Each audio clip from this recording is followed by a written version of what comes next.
Vous allez entendre un message de William Branham intitulé « La divinité de Jésus-Christ », prêché le 25 décembre 1949 au Branham Tabernacle à Jeffersonville, Indiana, USA.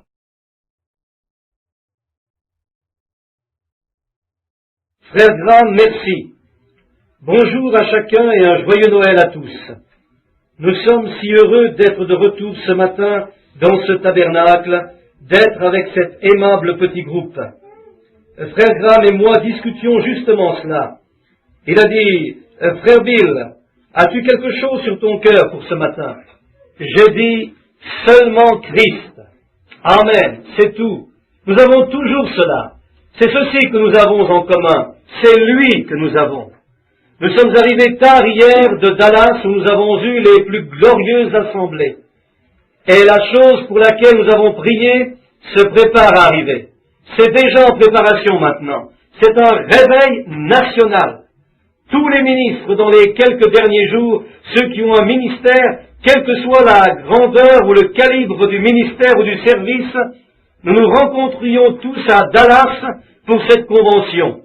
Et là, il y avait quelques 15 ou 18 ministres qui avaient entre 3 et 15 ou 20 000 personnes dans leur réunion.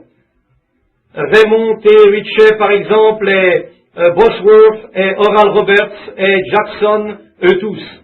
Et frère Jackson, l'autre soir, dans son assemblée, 500 personnes reçurent le Saint-Esprit. C'est simplement merveilleux. Et nous nous sommes rencontrés tous hier.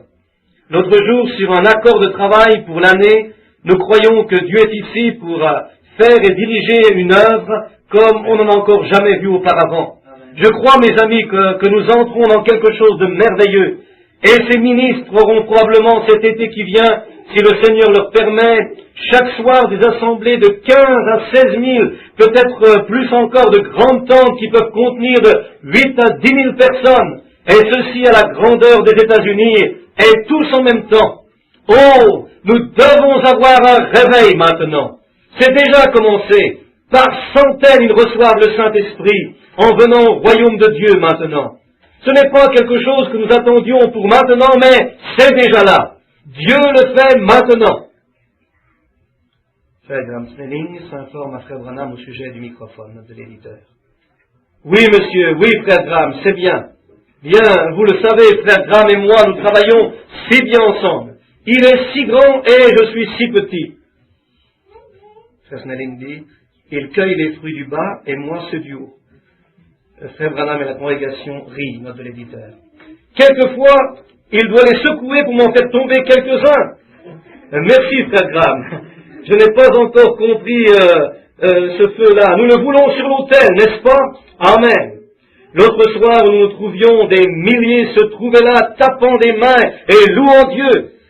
Oh, nous avons eu un service glorieux. Il y avait le feu sur l'autel alors. Nous sommes très heureux d'annoncer un réveil pour l'été qui vient. Maintenant, je serai ici avec cette église, avec Frère Graham et vous tous, pour les 8 ou 10 prochains jours, je suppose, autant que je le sache. Je veux être dans chaque service si je le peux. Nous irons d'ici à Houston, Texas, au Colisée. Ils ont un beau gros édifice là. Et ils peuvent asseoir 17 000 personnes et nous nous attendons à de grands moments. Nous avons essayé d'avoir une ligne de prière. Nous n'avons pas pu le faire. Un ministre à un endroit, un autre ailleurs dans la ligne. Mais, oh, ça ne voulait pas fonctionner de cette manière-là. Et seulement frère Jagers a pu faire quelque chose. Et dites une autre chose que je voudrais vous annoncer. Frère Jagers s'est tenu là et a pris le podium comme nous avons fait à Calgary. Les baptistes missionnaires, les baptistes du libre choix et tout, vous savez, le Texas est plein de baptistes. Ils ont approuvé cela, mais les baptistes fondamentalistes se sont levés contre le programme. Et oh, qu'est-ce qu'ils ont écrit dans les journaux et partout? Bien, ils ont écrit des questions sur la Bible. Alors, il leur a répondu. Et après cela, ils n'avaient plus aucune preuve. Ils n'ont pas voulu mettre le démenti dans le journal. Alors, frère Jagers et moi, nous avons demandé une réunion et 75 ministres coopérants de la ville sont venus. Nous avons fait une photocopie du compte-rendu de l'Assemblée et nous avons dit, est-ce que c'est cela la liberté de parole? Est-ce cela la liberté d'information? comme cela, et nous l'avons distribué. Et le journal a perdu 10 000 abonnés le matin suivant. Ils sont venus, ils ont pleuré, ils se sont mis sur leurs genoux, ils ont dit, nous allons oublier tout, librement, nous ne demanderons pas un sou. Oh frères, écoutez, vous Église, un jour nous vivions près de la voie ferrée, nous n'y sommes plus maintenant, nous vivons sur l'avenue, alléluia maintenant.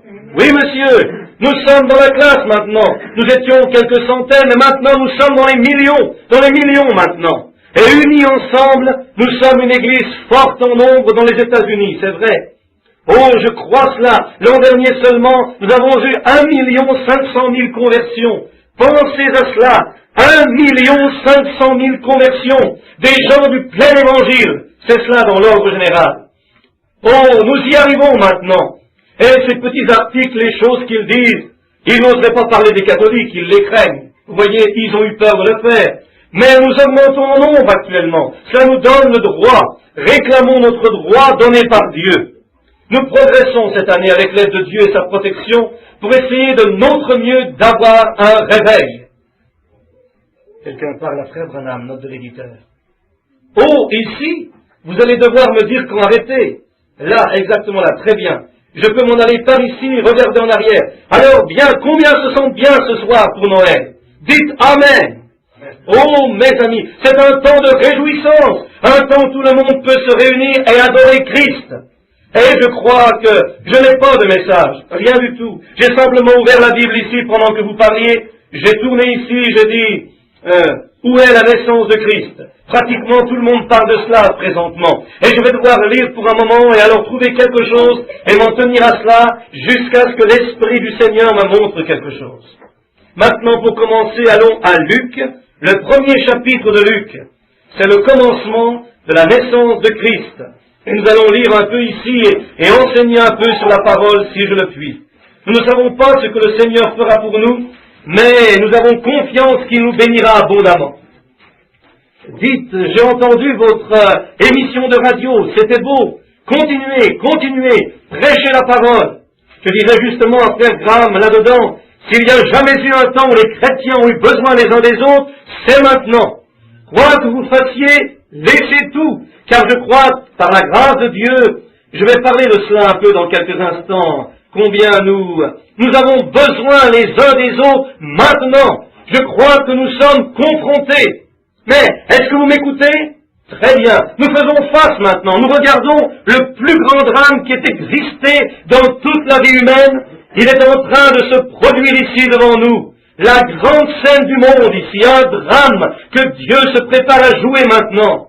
C'est éblouissant. Regardez dans le monde, voyez comment tout cela se déplace, tout ensemble. Oh, quelque chose se prépare à arriver, mes amis. C'est ce dont nous avons parlé. Ce que nous avons dit est là. Cela commence déjà partout. Cela commence. Il y a un grand tableau que j'aimerais vous faire ce matin. Je vois un agneau dans un champ. Il mange.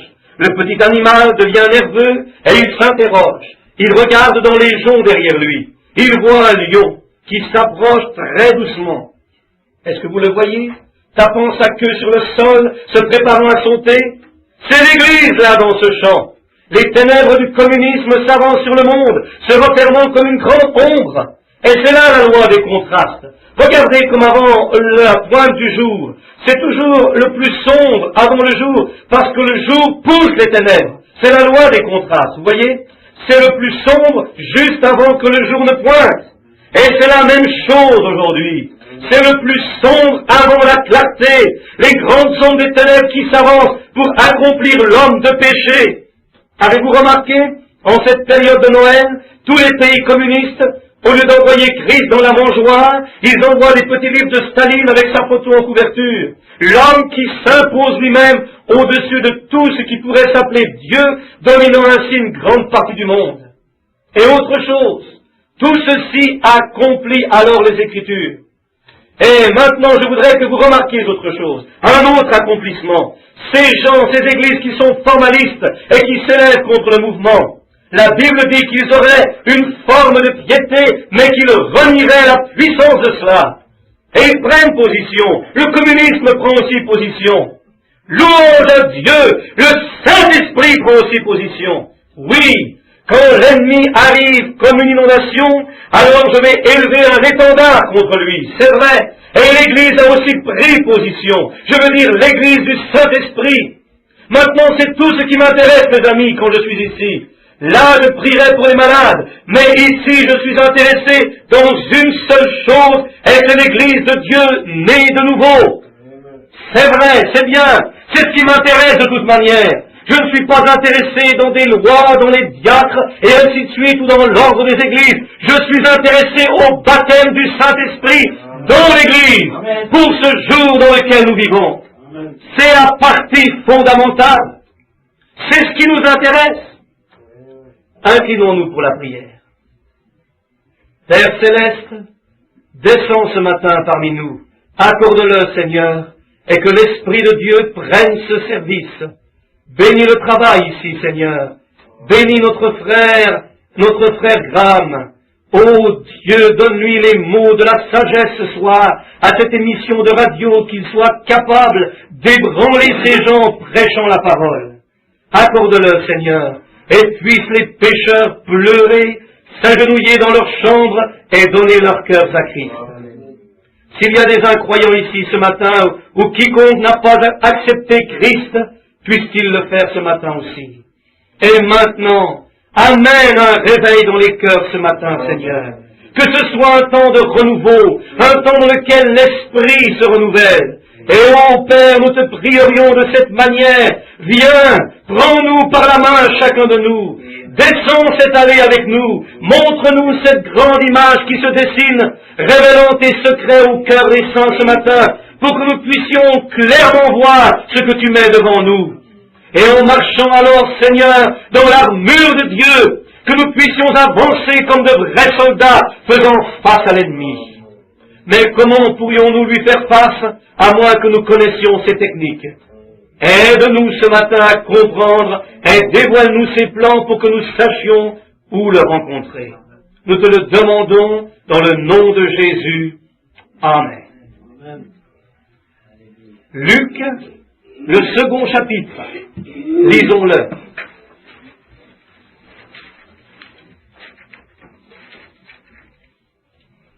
En ce temps-là, parut un édit de César Auguste ordonnant un recensement de toute la terre.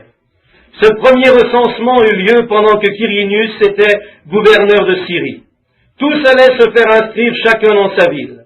Joseph aussi monta de la Galilée, de la ville de Nazareth, pour se rendre en Judée, dans la ville appelée Bethléem, parce qu'il était de la maison et de la famille de David, afin de se faire inscrire avec Marie, sa fiancée, qui était enceinte. Pendant qu'ils étaient là, le temps où Marie devait accoucher arriva. Et elle enfanta son fils premier-né. Elle l'emmaillota et le coucha dans une crèche, parce qu'il n'y avait pas de place pour eux dans l'hôtellerie. Maintenant, pour commencer, jusqu'à ce que nous arrivions à la partie que je voudrais employer ce matin, que chacun se laisse diriger par l'Esprit du Seigneur. Aujourd'hui, partout dans le monde, on célèbre la naissance de Jésus, qui maintenant n'est plus que traditionnelle. Jésus ne naquit pas un 25 décembre. Nous savons que cela est impossible. Les collines de Judée étaient couvertes de neige. Comment cela se pourrait-il? Jésus naquit au temps de Quirinius, parmi tant d'autres naissances, autour du 1er avril. C'était le printemps. Mais ce jour-ci est très bien, s'il est simplement employé pour adorer en mémoire de sa venue dans le monde. Un des plus grands dons que Dieu fit à ce monde, c'est Jésus-Christ. Nous savons cela. Et maintenant, ce matin, je veux parler de sa divinité, qui il est. Plusieurs le voient comme un petit bébé couché dans une mangeoire. Mais c'est simplement une des images, une des scènes du drame, pour amener ce qu'il est vraiment, sa divinité. Et il dit, dans les Écritures de sa venue, on a parlé de lui depuis les jours de Jean. Aussi loin que la Genèse, cela fut prophétisé que la semence de la femme écraserait la tête du serpent, promettant cet enfant, Jésus-Christ. Et il est venu, tous les prophètes, presque chacun des prophètes qui sont dans cette Bible, ont parlé de sa première et de sa seconde venue quand il reviendrait dans le monde. Jésus revient 3 fois il va la première fois pour racheter son Église. Il vient la seconde fois pour recevoir son Église. Il vient la troisième fois avec son Église. Tout dans la Bible voyage en Trinité. 3. Mais tout en un Christ. Il vient, souvenez-vous, la première fois pour racheter son Église. La seconde fois pour recevoir son Église. La troisième fois avec son Église comme roi et reine. Maintenant, nous allons parler de sa première venue pendant un petit moment. Et concernant le fait qu'il est ici. Ensuite de sa seconde venue, puis de sa troisième venue, si le Seigneur le permet. En ces jours, il y avait une grande persécution contre l'Église. César Auguste s'était préparé un grand programme pour taxer tout le peuple. Et il n'y avait qu'un seul but à cela, que la grande prophétie de Dieu s'accomplisse. La seule chose que vous avez à faire quand vous voyez dans la Bible quelque chose qui vous semble un peu mystérieux ou un peu superstitieux, donnez à Dieu un peu de temps. Dieu n'est pas pressé. C'est nous qui sommes impatients. Et vous verrez le vieil engrenage prophétique amener tout dans le temps opportun. Tout se déroulera comme dans un film. Quelqu'un parlait l'autre jour, il a dit, Dieu, mais qu'était-il? Lorsqu'il était là-bas dans l'inexistence, il y a des millions d'années, il s'est concentré dans le Logos, et alors il descendit du Logos en Christ. Vous voyez, c'est simplement Dieu descendant comme cela sur la terre et retournant lui-même. Voyez-vous ce que je veux dire? En mouvement, descendant de l'espace, de l'éternité, de l'infini, dans le Logos, du Logos dans l'homme, et retournant de nouveau dans un seul but, racheter cet homme qui avait chuté. Vous voyez, c'est pour cela qu'il est venu, pour être un rédempteur. Et avant que Dieu puisse être un rédempteur, il devait, selon la loi, être un parent rédempteur. Il devait être comme nous. Et Dieu, au commencement, fit son premier homme. Il le fit esprit, de l'esprit.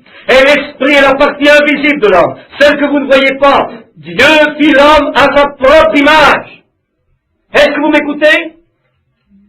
Très bien, Dieu fit l'homme à son image. Et Dieu est un esprit, dit la Bible. Le premier homme qui fut créé avait autorité sur toute la création, comme le Saint-Esprit a l'autorité sur l'Église aujourd'hui.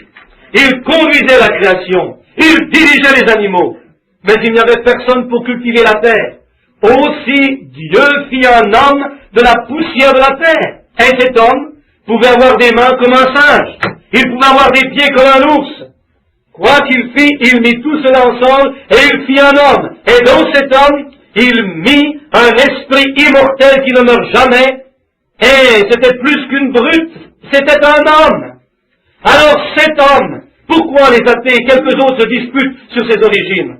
Mais l'heure est venue, Dieu envoie sa lumière, et il a fait des choses, c'est vrai. Lorsqu'il dit, ses pieds ressemblent à ceux d'un ours, ses mains à celles d'un singe, et ainsi de suite, ils essayent de découvrir d'où il vient.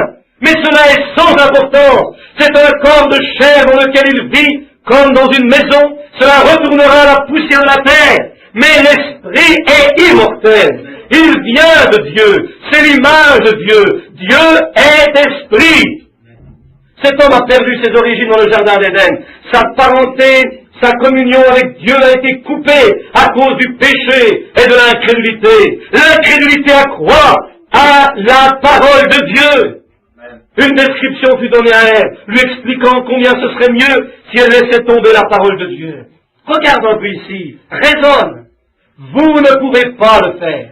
Il y a une différence entre le raisonnement et la parole de Dieu. La parole de Dieu est vraie, le raisonnement est faux. Vous ne pouvez rien raisonner, c'est vrai. Notre esprit n'est pas capable. Il n'est pas assez fort, il ne sera jamais pour imaginer l'éternelle sagesse de Dieu. Alors vous ne pouvez pas la raisonner, vous devez la croire. Et ainsi le chemin était tracé par le premier père et la première mère. Ils avaient chuté, ils avaient dissous leur relation avec Dieu, ils étaient chassés du jardin d'Éden. Et à partir de ce moment, Dieu criait d'un bout à l'autre du jardin, cherchant son enfant perdu. Et alors la seule manière par laquelle Dieu pouvait le racheter, c'était de descendre, le racheter lui-même, pas un autre. Il ne pouvait envoyer un ange, c'était insuffisant. Mais la seule manière de racheter l'homme, c'était de descendre lui-même pour le racheter. Amen. Et si quelqu'un pêche, et que je sois le juge de ce groupe de gens, et que j'ai la juridiction sur vous tous, et que quelqu'un ait péché, et que je dise, maintenant frère Graham, je veux que tu payes le prix, ce ne serait pas juste. Si je demandais à mes propres garçons de payer le prix, ce ne serait pas encore juste. La seule manière qui serait juste, serait que moi-même, je prenne sa place. Et puis, je suis celui qui passe dans le jugement, et si je veux racheter l'homme, je dois prendre sa place moi-même. Est-ce que vous m'écoutez encore? Maintenant, regardez, je veux que vous remarquiez quelque chose. Alors, la seule manière que Dieu lui-même pouvait racheter cet homme, c'était de descendre et de prendre sa place. C'était une loi qui a été donnée par Moïse, la rédemption. Elle devait se faire par un parent rédempteur. Un homme, premièrement, qui était digne, un homme qui valait le prix, un homme qui ferait un témoignage public et qui rachetait le droit de quelqu'un qui était tombé. Et alors, Dieu était digne. Il descendit, il y a quelques 1900 ans, sous la forme d'un bébé né dans une mangeoire, à l'ombre du Saint-Esprit, pas né par le désir sexuel. Il était Dieu. Le sang de Dieu était en lui. Un bébé a toujours le sang de son père, jamais de sa mère. Nous savons tout cela. J'avais cru auparavant à un certain moment, et vous savez que le bébé n'a pas une seule goutte du sang de sa mère en lui, pas une. Rien n'y fait, c'est toujours le sang du mâle. Une poule peut pondre un œuf, mais s'il n'est pas fertilisé, il n'éclora jamais. Si joli qu'il soit, quoi qu'elle le réchauffe, il sera toujours infertile. Il va demeurer là et pourrir, c'est vrai. À moins que l'oiseau mâle ait été avec la femelle. Le germe de vie vient du mâle. Ainsi, Marie, ne connaissant aucun homme, elle avait été avec le mâle, Dieu, le Tout-Puissant Jéhovah. Il la couvrit de son ombre, et Dieu est le Créateur qui créa la cellule originelle de sang dans le sein de Marie, qui ne connaissait aucun homme. Ceci produisit le sang de Dieu, le très créatif sang de Dieu, pour nous racheter de cette vie où nous sommes nés par le désir sexuel.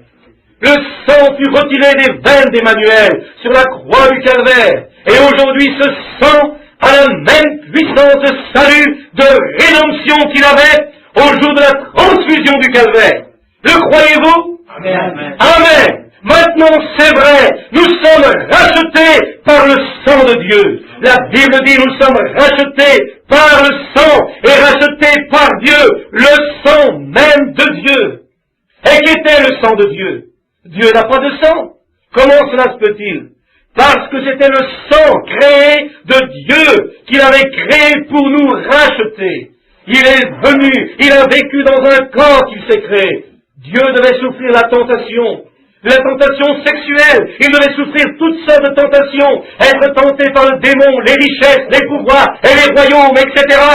Il devait souffrir toutes ces choses. Et pour ce faire, il devait devenir Dieu dans la chair. Car Dieu, esprit, ne pouvait pas souffrir la tentation. Ce matin, parlons de la divinité de Christ, afin que vous sachiez qui nous adorons aujourd'hui. Pas un bébé dans une mangeoire, pas un Père Noël, mais nous adorons le Dieu tout-puissant dans la déité de son Fils. Amen. Remarquez, ce sang est descendu, et c'était Jésus-Christ. Dieu lui-même, sortant de l'Esprit, devint Jésus-Christ. La Bible dit cela. Dieu était en Christ, réconciliant le monde avec lui-même. N'est-ce pas vrai? L'Assemblée dit, c'est vrai, notre éditeur. Dieu lui-même, Jéhovah, vécu en Christ et devint parent avec nous, parce qu'il était né dans la chair comme nous. C'est vrai. Les cellules de sang furent créées par Dieu, et les cellules de chair furent développées dans le sein de Marie, ce qui engendra l'enfant. Dieu descendit, Dieu vécut dans la chair humaine, Dieu fut tenté de toutes les manières comme nous le sommes. Croyez-vous cela? Très bien. Et lorsqu'il fit cela, il donna son sang librement, il n'avait pas à le faire. Il fit ce sacrifice. Il aurait pu s'en aller directement dans la gloire. Il aurait pu être transfiguré comme il l'avait été sur le mont de la transfiguration, s'en aller dans le ciel et ne jamais mourir pour nous. mais il était prêt à mourir pour nous. Il donna librement son sang au calvaire, c'est vrai. Il choisit, il était un homme de douleur, connaissant l'opprobre et le désaccord et l'hostilité, et il fit un témoignage public. Dans Ruth, le livre de Ruth, c'est une très belle image, comment Bose, type de Christ, et comment Ruth s'en alla dans un pays étranger, un rétrograde sur une terre étrangère, et ramena avec elle, je veux dire, Naomi ramena Ruth, et quand Ruth revint, elle était une Moabite, une vraie image de l'épouse des gentils, l'Église. Et lorsque vint le temps de partir pour Naomi, Naomi l'embrassa, lui dit que c'était pour elle le temps de retourner vers son peuple. Ruth lui dit, je pars avec toi. Que ton peuple soit mon peuple, que ta maison soit ma maison, que ton Dieu soit mon Dieu, et que seule la mort nous sépare. Où tu mourras, je mourrai, et où tu seras enterré, je serai enterré. Voici une image de l'Église des gentils venant en Christ. Parce que nous étions des émigrés, éloignés, loin de Dieu. Seulement les Juifs avaient le salut. Mais nous, étant morts en Christ, devenons la semence d'Abraham et héritiers selon la promesse. Christ a une épouse des gentils, c'est absolument vrai, afin de pouvoir racheter Bose, pour racheter le bien perdu de Naomi, ce qui était l'état rétrograde d'Israël. Alors Moab a dû se montrer quand il le fit. Bose plutôt, lorsqu'il sortit, il a dû enlever sa chaussure avant les barrières devant les anciens, pour faire un témoignage public qu'il avait racheté cette femme perdue dans sa propriété. En faisant cela, il achetait, il avait là son épouse, la femme qu'il recherchait. Il devait racheter la femme en premier pour avoir l'épouse, voyez-vous? C'est la même chose qu'a fait Christ. Il a fait un témoignage public aux barrières de Jérusalem, lorsqu'il fut battu, outragé, affligé, abattu au calvaire pour, au lieu appelé Golgotha, il baigna la colline dans son propre sang, comme témoignage public qu'il avait racheté tout ce qui était arrivé dans le lointain passé, au commencement, qu'il avait racheté son peuple de la malédiction du péché et de l'emprise de l'enfer. Sachant qu'elle aurait besoin de quelque chose de plus dans les derniers jours que ce qu'elle a maintenant, il a dit, je ne te laisserai pas sans réconfort, je prierai le Père, il te donnera un autre consolateur, qui est le Saint-Esprit, il demeurera avec toi pour toujours. Encore un peu de temps et le monde ne me verra plus, mais je m'en vais au ciel et je vais préparer cela et je reviendrai, je serai avec vous, même en vous, jusqu'à la fin des âges. C'est ce dont je parle. Si vous êtes vivants, dites Amen. Amen. C'est bien. C'est ce dont je parle maintenant. C'est lui qui revient dans toute sa puissance. Et les athées arrivent. Oh, mais qui est-il? Oh, ce matin, il pense à quelques petits objets d'adoration, une petite mangeoire quelque part, quelques petits... Je ne pense pas à cela. Je pense à Christ, l'espérance de la gloire, dans mon cœur ce matin, par le Saint-Esprit. N'est-ce pas? Oh, condamné par le monde, Dieu est toujours venu dans le monde. Lorsqu'il l'appelle, le monde l'a haï. Comme il en fut au jour de Noé, ainsi en sera-t-il la venue du Fils de Dieu. Nous sommes dans ces jours, mes amis. Maintenant, remarquez encore un peu de temps, et le monde ne me verra plus, mais vous me verrez, parce que je serai avec vous, même en vous, jusqu'à la fin du monde. C'est vrai, il est ici maintenant. De nos jours, comment ce grand film tourne toujours, fait que les mêmes choses s'accomplissent pour que nous voyions ce qui arrive maintenant. Le grand drame est préparé. Nous sommes prêts pour voir de grandes choses arriver. L'Église est sortie du berceau, c'est vrai. La Pentecôte l'avait repoussée plus loin, pendant que les gens lançaient des pierres, s'amusaient, riaient d'elle, mais elle a grandi, elle est à maturité maintenant. C'est absolument vrai, c'est l'heure, alléluia. C'est ce qui m'intéresse, de voir l'Église de Dieu se regrouper. Amen. Nous avons été battus ici et là, mais l'heure arrive où Dieu va tout ramener autour de nous et nous tirer à l'intérieur pendant que l'ennemi est à la barrière. Daniel l'a dit, les grandes choses des derniers jours, lorsque ces choses s'accomplissent, oh, les grands exploits que les croyants vont faire en ce jour-là. Et l'heure est venue, lorsque le grand drame, le film de Dieu sera prêt, de la dernière pluie. Joël l'a dit, dans les derniers jours, Il s'accomplira que je déverserai mon esprit sur toute chair. Vos fils et vos filles prophétiseront. Sur mes aides et mes servantes, je verserai mon esprit et je montrerai des signes dans le ciel en haut et des signes sur la terre, des colonnes de feu, des vapeurs de fumée. Cela s'accomplira avant que ce jour grand et terrible du Seigneur arrive. Celui qui invoquera le nom du Seigneur sera sauvé. Jésus leur a dit, ces choses que je fais, vous les ferez aussi, et même de plus grandes, car je m'en vais au Père. Alléluia!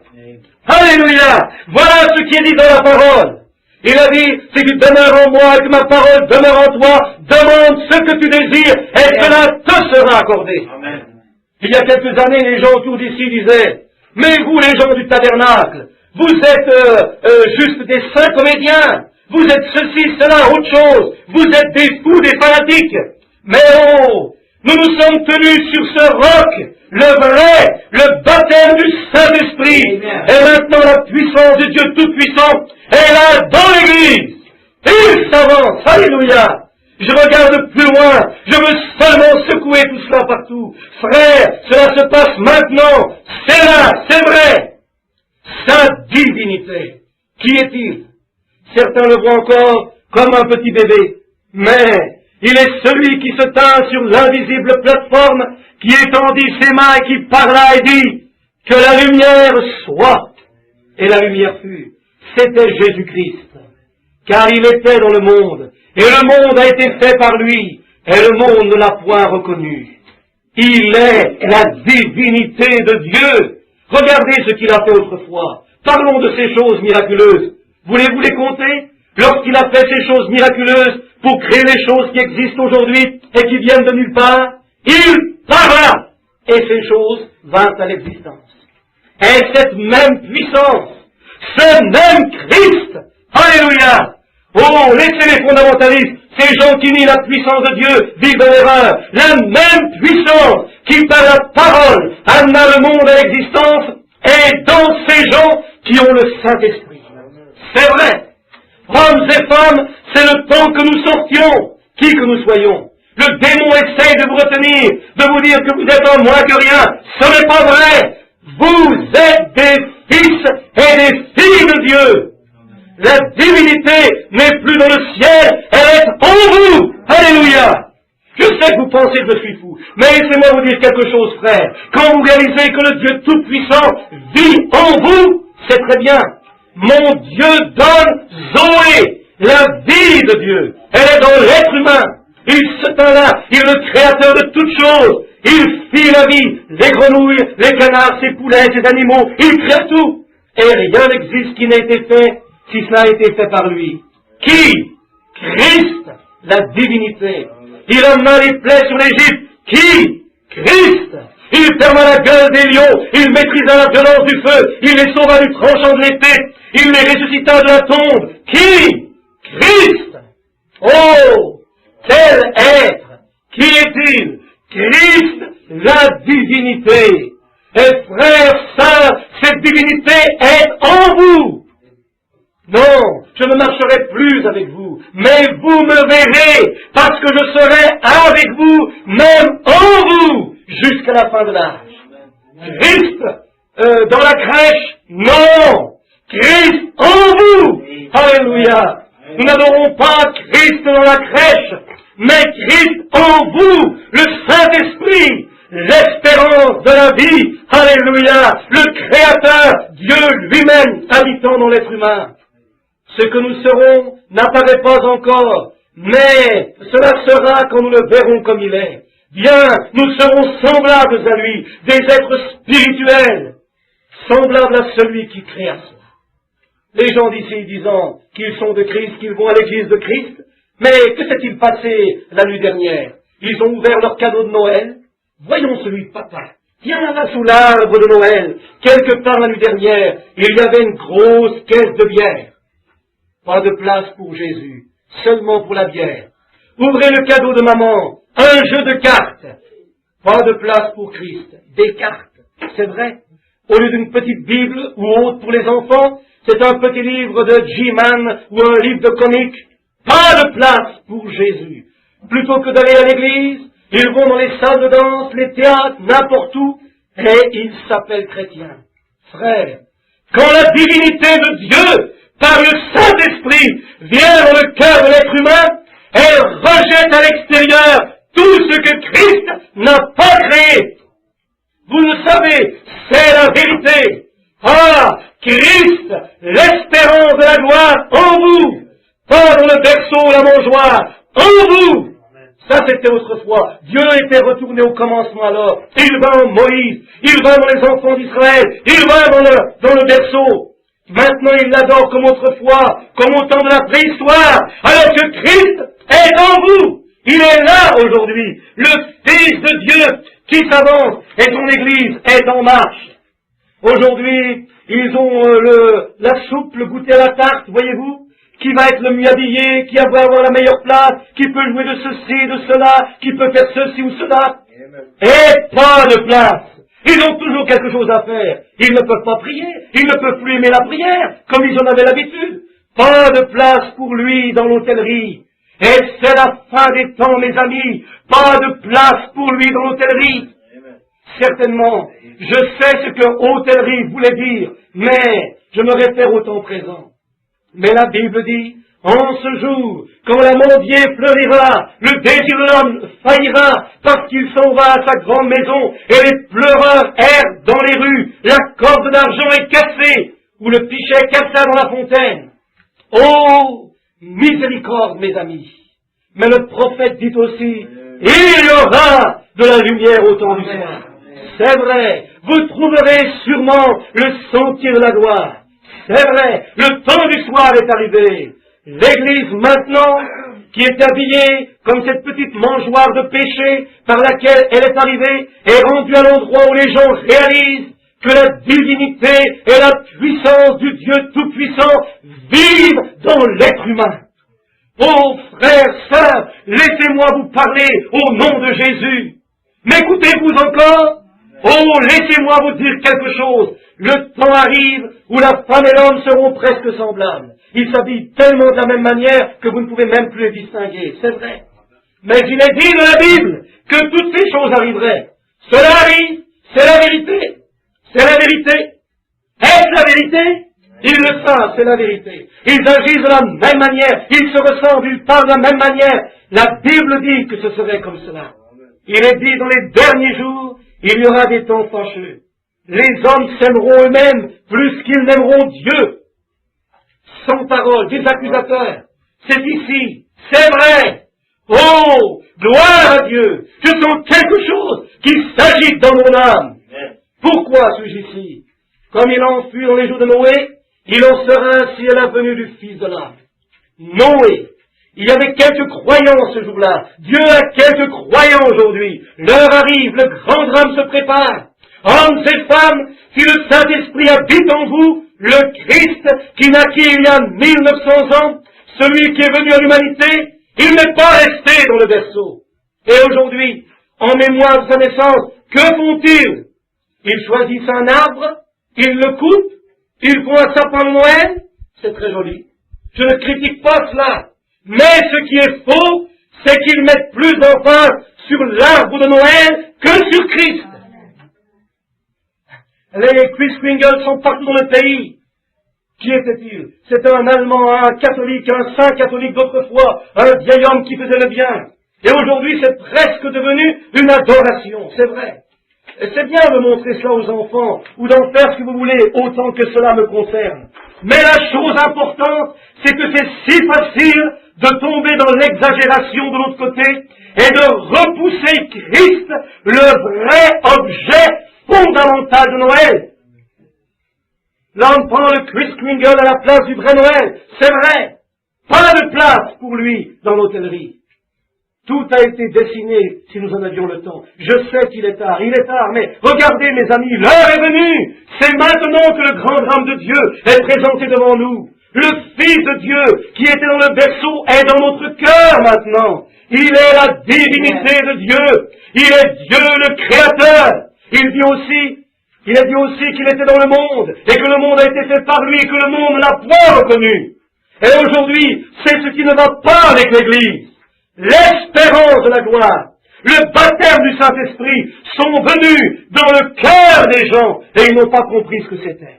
Ils ont pensé qu'il suffisait d'aller un peu à l'église ou quelque chose comme cela. Mais c'est le Dieu créateur qui vit en vous et qui vous donne toute sa puissance.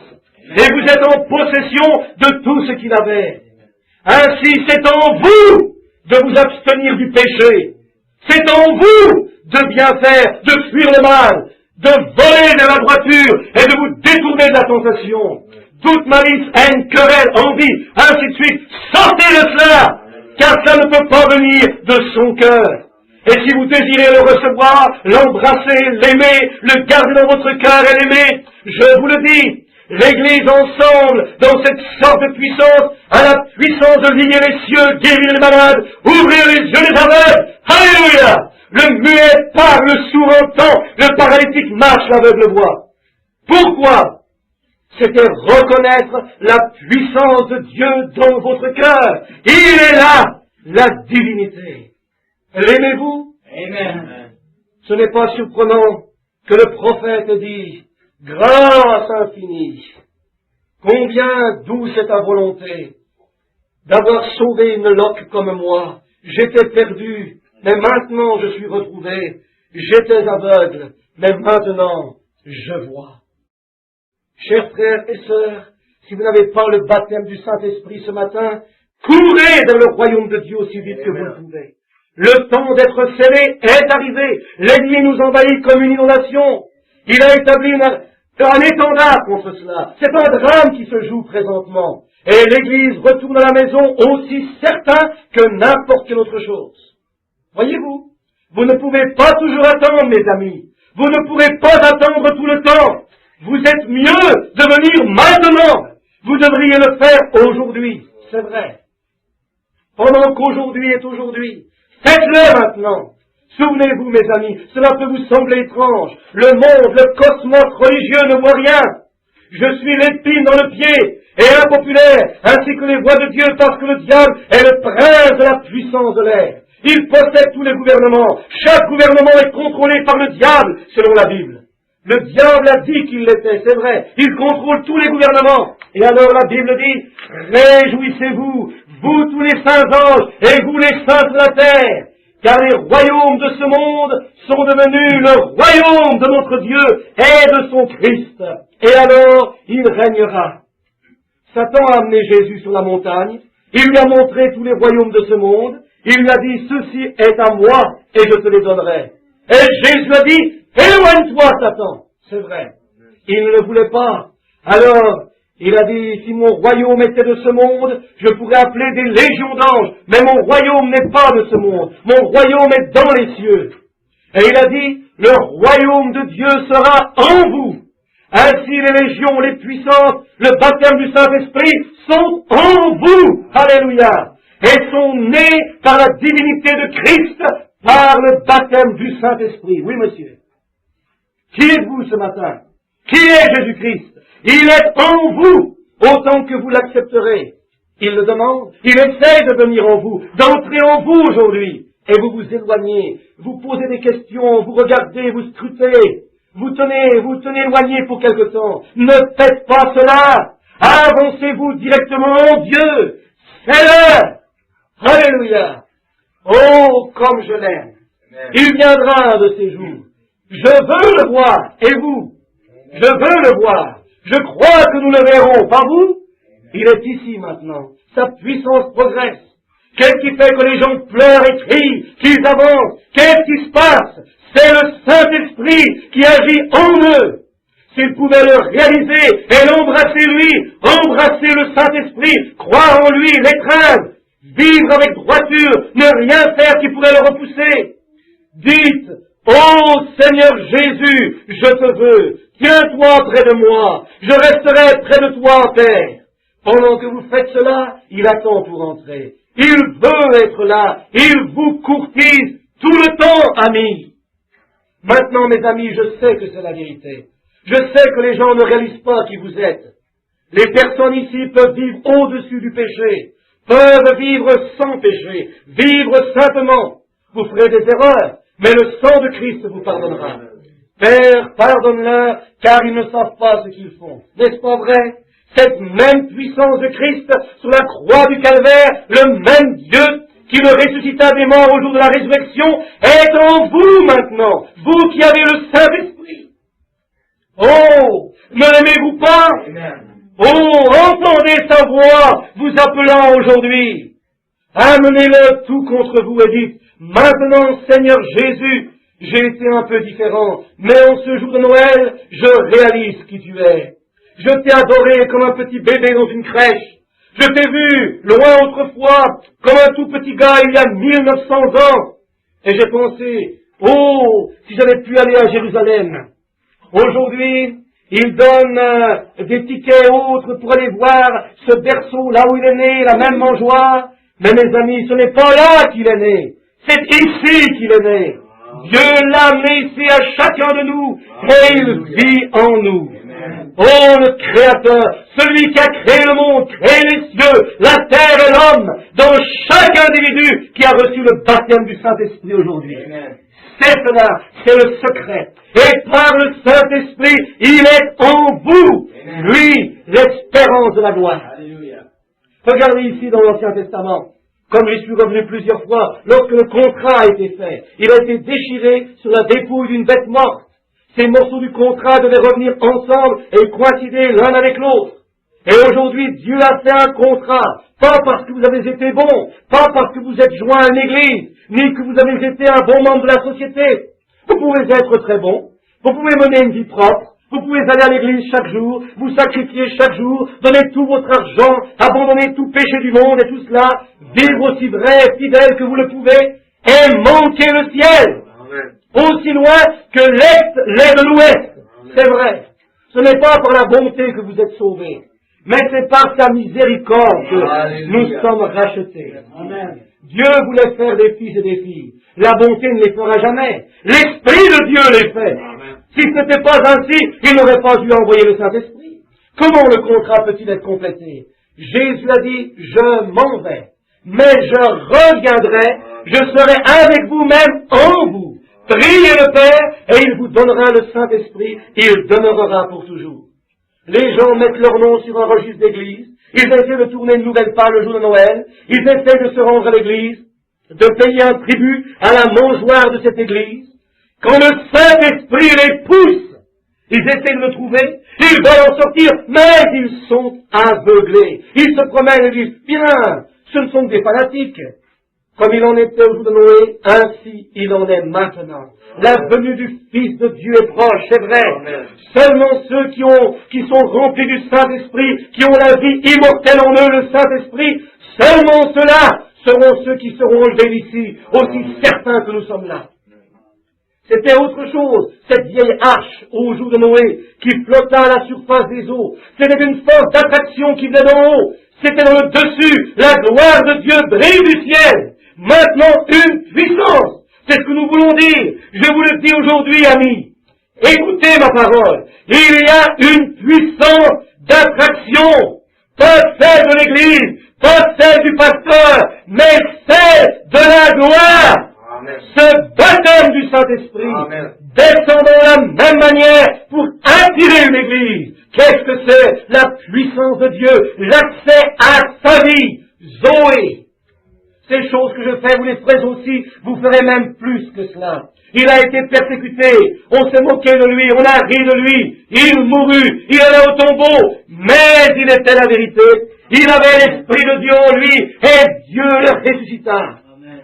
Si nous nous conduisons de la même manière, nous allons aussi revenir. Oh! Alléluia! Amen! Amen. M'entendez-vous? L'aimez-vous? Alléluia! N'est-il pas merveilleux? Oh, l'œil a vu, l'oreille a entendu, ce qui est enregistré dans la parole de Dieu, n'est-il pas merveilleux, merveilleux? Inclinons nos têtes. Père Céleste, ô Jésus, je m'attends à une période grandiose. Je la vois venir.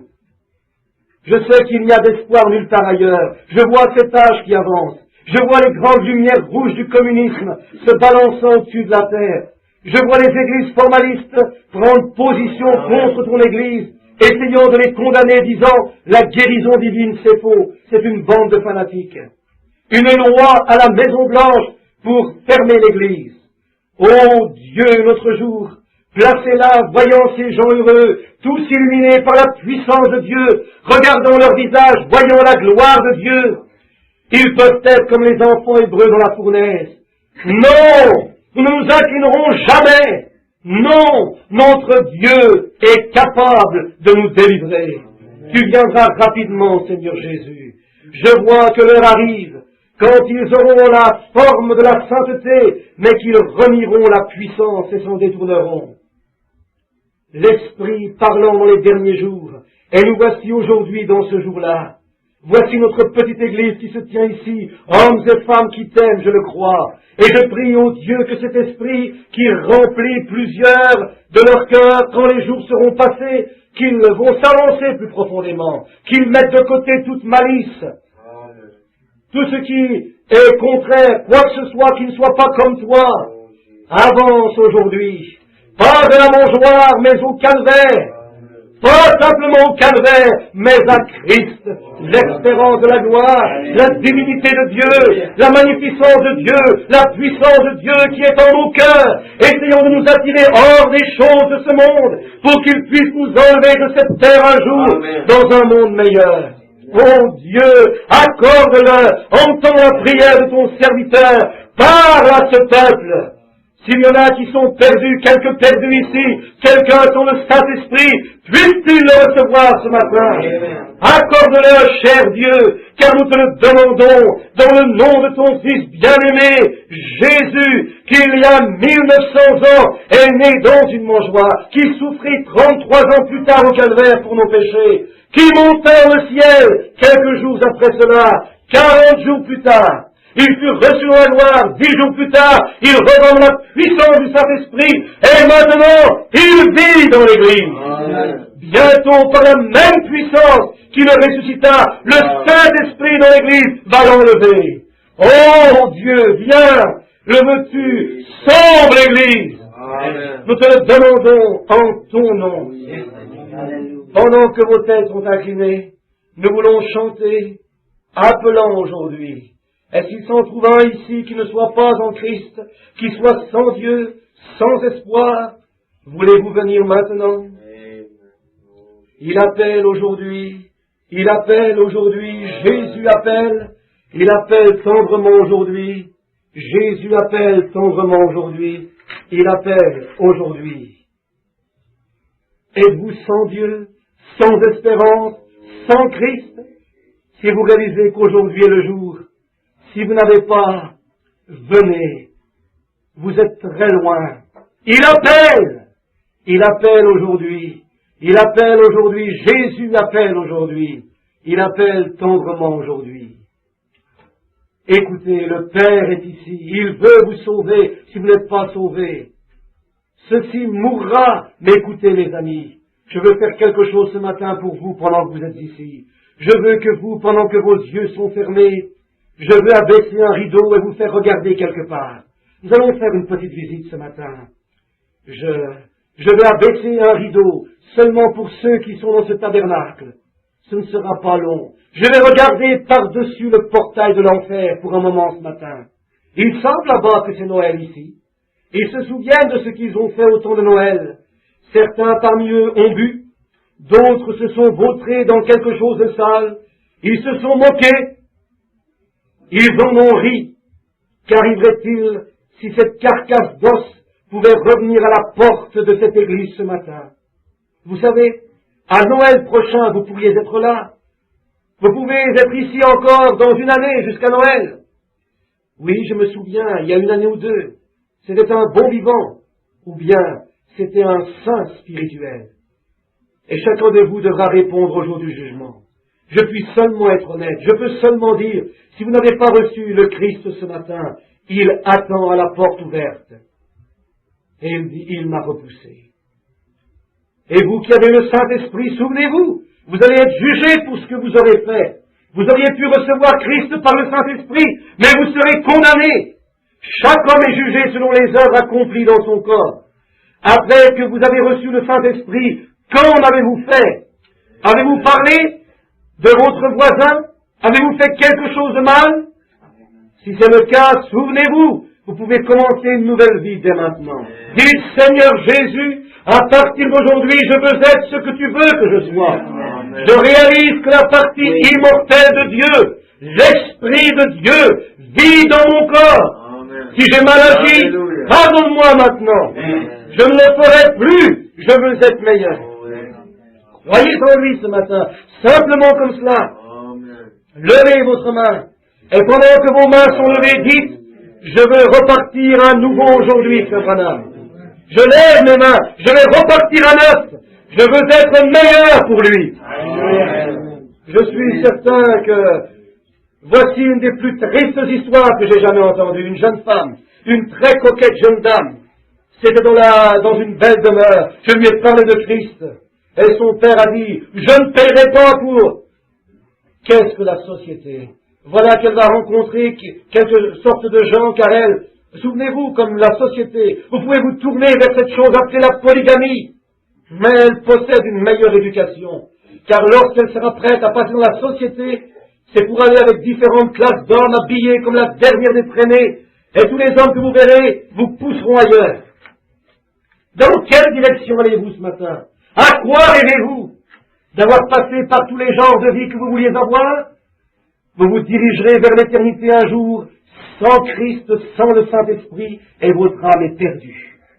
Souvenez-vous, vous ne pouvez pas demeurer ainsi, rétrogradé par Christ, par le Saint-Esprit, car s'il est en vous, il est la puissance de Dieu. Vivez-en, il est Dieu en vous.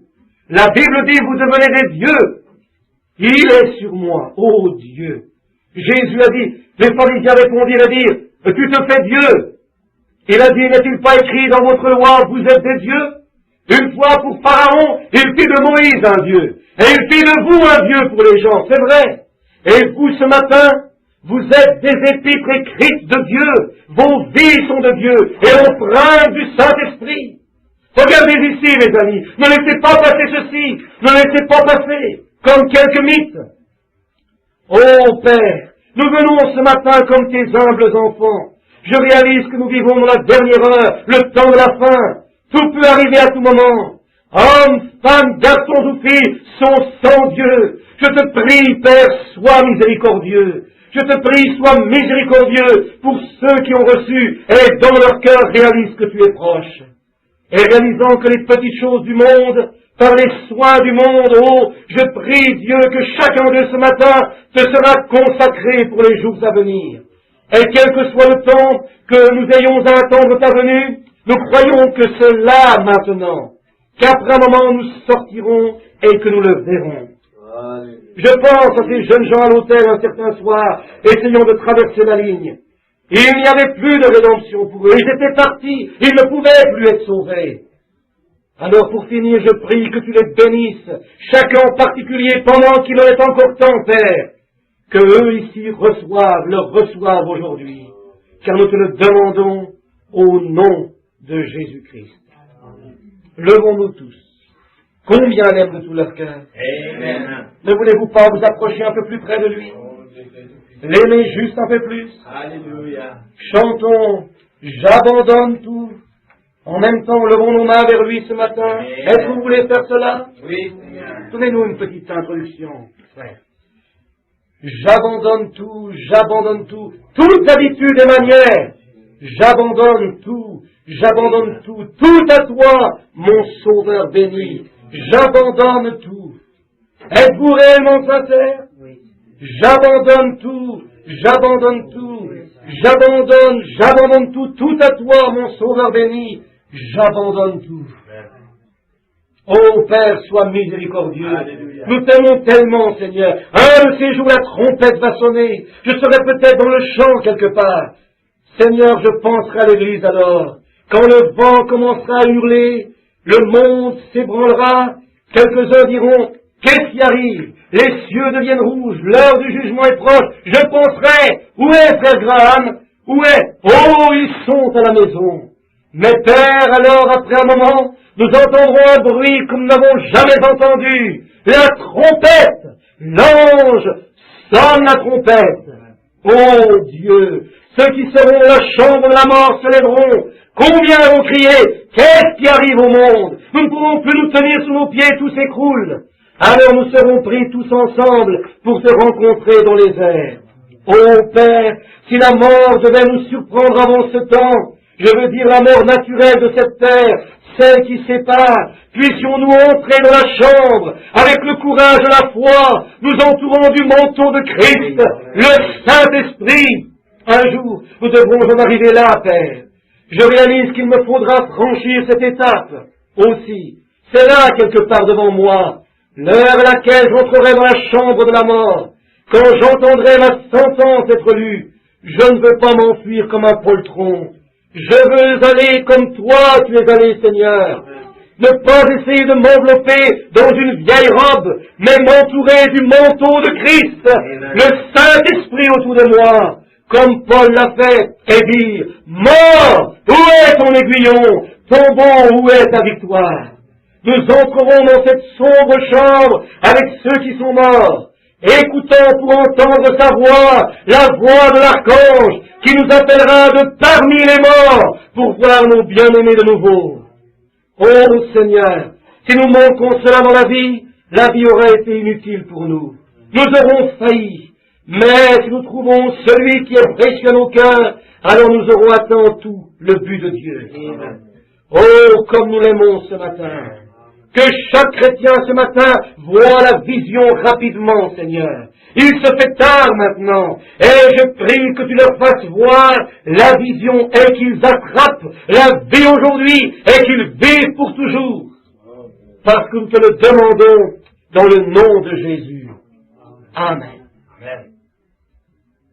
Est-ce que vous vous aimez les uns les autres? Alors tournez-vous et donnez-vous la main et dites que Dieu vous bénisse. Christ soit avec vous. Au lieu d'un joyeux Noël, dites Christ soit avec vous en vous retournant. Ne quittez pas maintenant, mais tournez-vous simplement et dites Christ soit avec vous. Frère Branham se tourne et dit Christ soit avec vous, Frère Branham, notre éditeur. Un petit moment. Encore un tout petit moment. Tout à toi, mon Sauveur béni, j'abandonne tout. Oh, et je croyais que c'était minuit passé. Mais c'est juste 11 heures seulement. Je croyais qu'il était minuit 20. Une sœur dit, restons encore une heure, notre l'éditeur. Eh bien, qu'en dites-vous? Amen. Vous aimez tous le Seigneur? Alors dites, louange soit au Seigneur. Maintenant, nous pouvons lui témoigner quelques mots, seulement quelques mots. 2 ou 3 mots comme par exemple, j'aime Jésus. Ne lui dites pas plus que cela. Quelqu'un de l'auditoire dit, j'aime Jésus. C'est bien. Y a-t-il quelqu'un d'autre? Plusieurs personnes dans l'auditoire disent j'aime Jésus. Gloire à Dieu. J'aime Jésus. Je l'aime. Oh, je l'aime. Je l'aime. Oh Jésus. Alléluia. Jésus, Sauveur, conduis-moi dans les tempêtes de la vie. Des vagues d'inconnus roulent devant moi. Guide-moi, Seigneur, à travers les écueils et sauve mon âme.